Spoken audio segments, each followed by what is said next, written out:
My concern, which of course I want to address now, is about the Nigerian nation. For some weeks now, there's been a lot going on in the social media. And some of us who are true Nigerians who have prayed for Nigeria over the years feel very concerned about the prevailing situation in our nation. And I want to speak to us as Nigerians.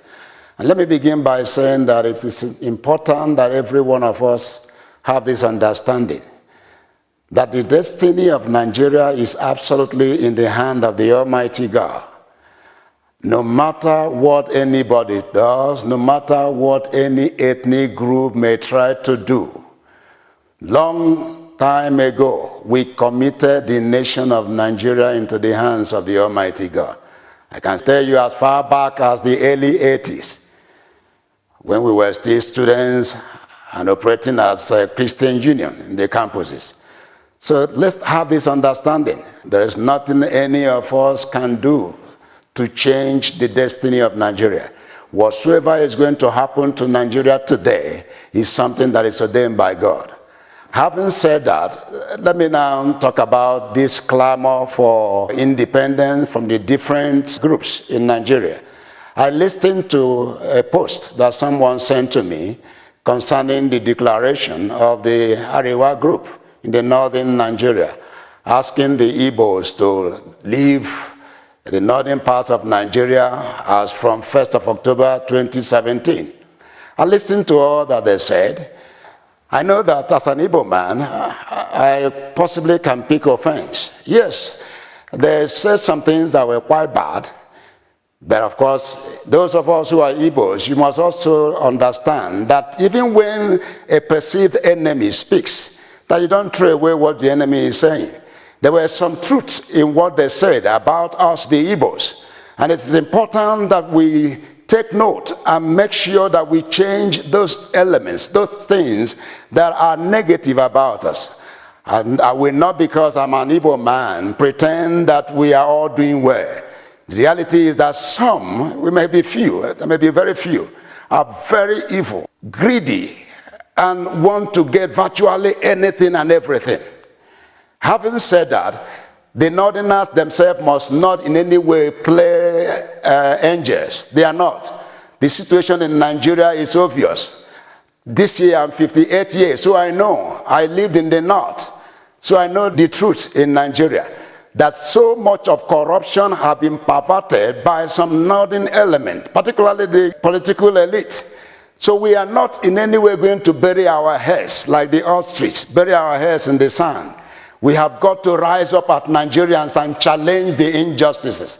Now let me tell us, injustice, no matter where it is perpetrated, is evil.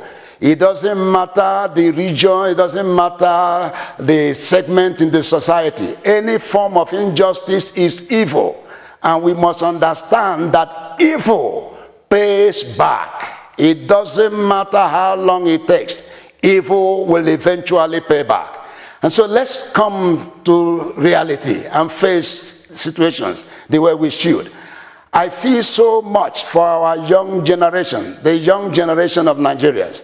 Yes, you are the ones that are clamoring, saying, for instance, those of us from the East, the youth from the eastern part, the Igbo part of Nigeria, you have seen atrocities, injustices, and you are asking that you should be away from the rest of Nigeria. But I will ask, is that really the solution? When I look back, even within us as Igbos, as I move around the states of the Igbo land, all those states, I found out a lot of things going on. Nigeria is a federation, and every state has a federal allocation. Now, the only state in Nigeria that I can say among the Igbo states that is actually doing well is Anambra State. The rest are obviously doing little or nothing. I can't see anything going on. Meanwhile, when it comes to parading and hailing these political elites, like the governors, the youths, you are the ones that praise them. You are the ones that clap your hands and shout for them. Meanwhile, they are thieves. A good number of them are thieves. How long will you continue to behave this way? Those of you who are youths, I have heard of how, Okigwe, how you harass people, take people's cars and go and parade because you are clamoring for Biafra. Is that how you are going to rule your own state? Is that how you are going to rule the nation of Biafra? Assuming you are giving that nation. Come on, let's wake up. Let's be real. The truth is that we have got to do something. We have got to challenge ourselves to move away from that which is evil. Greediness. The governors, they will come and they will occupy positions. There is no development. I passed through one road, I can't remember it. I think it was from Anambra linking up to Imo State. From the Anambra end, the road was very good. As soon as we crossed over to Imo State, come and see what we saw. And I wondered, does it mean that the governor of Imo State, as at that time, I don't know whether it is still like that now, does not know that this road that the Anambra people have built their own and made it look excellent should indeed be attended to by the Imo State government? What are we talking about? The truth, Nigerians, Igbos, is that we have got to wake up.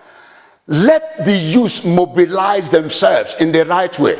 And one of the ways you can mobilize yourself is this: demand accountability from the governors. Demand accountability. Whatever resources they have gotten, let's demand that they account for it. What are they using the money for? Why are the roads so bad? Why are there no industries? If you say Biafra is going to become a state of their own, tell me who is going to lead that nation, the Biafran nation? Is it not the same people who are so crooked, who are so much interested in what they will get for themselves? The poor people are suffering. Villages, there are many people without very good source of livelihood. Can't we think and know that the time has come for us to invest in ourselves, invest in our communities? What is wrong with us? You are asking for self-independence. You may be justified, but you will never get it except God approves it. We will never get it. But I'm afraid that even if we say let's go on our own right now, what are we going to see in that state? Nigeria has oil.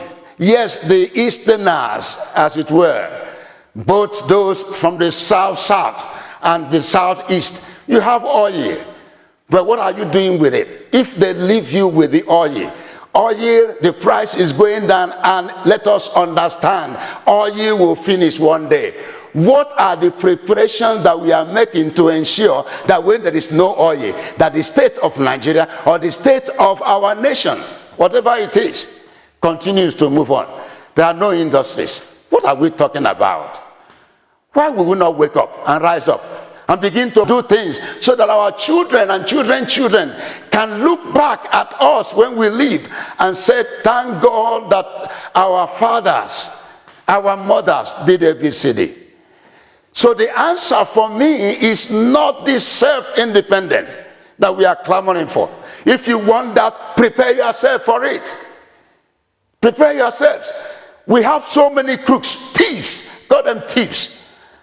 They collect the money that is supposed to be for the people and use it for the well-being of the people. And they are using it for themselves, buying properties here and there. Let's face the truth. We can't continue this way. Something has to change. And it is high time that Nigerian youth rose up to the challenge. Your future is being mortgaged. They can pick one of you and give you money, they silence you. Is that how you are going to bequeath prosperity to your children? Is that how you are going to bequeath inheritance that is befitting for your children? They will look at you and see who is making noise, and then they will bring you clothes and give you money. You put it in your pocket and you are silenced. Let's wake up, Nigeria. This is a wake-up call for all of us. Remember, evil pays back. Every injustice, those of you in the north, you know what you've been doing, you know your activities.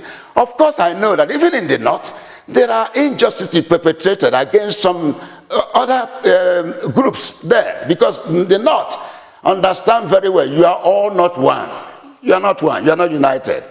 The same thing is true in the West. Injustice is evil. Evil will pay back. Let's rise up. Let's rise up. God bless us. Now let me talk to you my Igbo people, you know the truth. God blessed us with hard work. You know that an Igbo man entering into any place will fight tooth and nail to survive. This is a gift from God. But we know that there are some of us where they use the brain, the grace God has given, is to perpetrate evil. And that cannot be allowed to continue. We should not allow this to continue. So let's begin to put our God-given grace, hard work. I've gone to places and I see Igbos everywhere. Wherever they enter, no matter how bad, they will fight and struggle until they succeed. This is God's gift to us. Let's make use of it.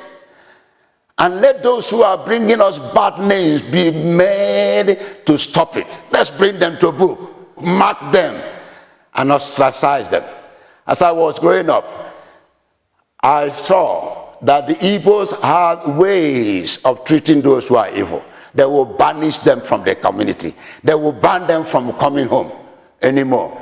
Let's begin to do that. When someone is known to have been banned from his community, from coming home, and they know this person has been banned because of evil, wickedness, then change will begin to come.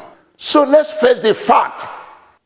The change we are clamoring for will not come until we indeed select leaders. And those leaders must be people that are indeed full of integrity. Integrity matters at any level of society. Integrity. If you have all the money and you have a bad name, what is your money for? Let me tell you, the measurement of wealth is not on the ground of how much you have accumulated, how much money you have in the bank, or how much property you have. But it is measured by how many lives have been changed by your wealth. If you are a wealthy man and the people in your village are all poor, you are a poor fellow and you are a shameful and disgraceful individual. So please, let's begin to correct those things that we need to correct. And having said that, I want to say that we need to support the current government in Nigeria as much as possible. May I advise the vice president, who is now the acting president of Nigeria, a beloved pastor, Professor Osibanjo, His Excellency. I have heard of Nigeria operating 3 systems in the forex exchange. I see it as evil. And please, Your Excellency, you need to change that and change it like yesterday. In any place where there is a double standard, it always and it will always breed corruption. There is no need for Nigeria to operate exchange rate, 3-tier exchange rate. That is breeding corruption. So, Your Excellency, please let this be stopped now that you are the acting president. We don't need it. Crooks are using that system to enrich themselves. Let there be only one standard of currency exchange. Let everybody flow into that same system. Whatever you get it. Your Excellency, I know you're a man of God. I know you fear God. So please, do something immediately. And when, as we are praying, President Buhari returns, let him know that you did it for the sake of Nigerians. Any double standard is evil. It creates evil. It creates corruption. So let's not have a double standard. Now, whether it is in church or in any segment at all, double standard is evil, and evil will always pay back. Thank you, and God bless you. I pray for Nigeria. I trust by the grace of God that we will all rise up to the occasion and be counted when it matters most. God bless you. Ndibo, ekelekwa mono, bikon, ka anyị wepụ aka enwe n'ofe tupu ọhọ aka mmadụ. Igbo tiri ilu a, ka anyị wepụ aka enwe n'ofe before ọhọ aka mmadụ. Ka Onyenwe anyị gọzie unu.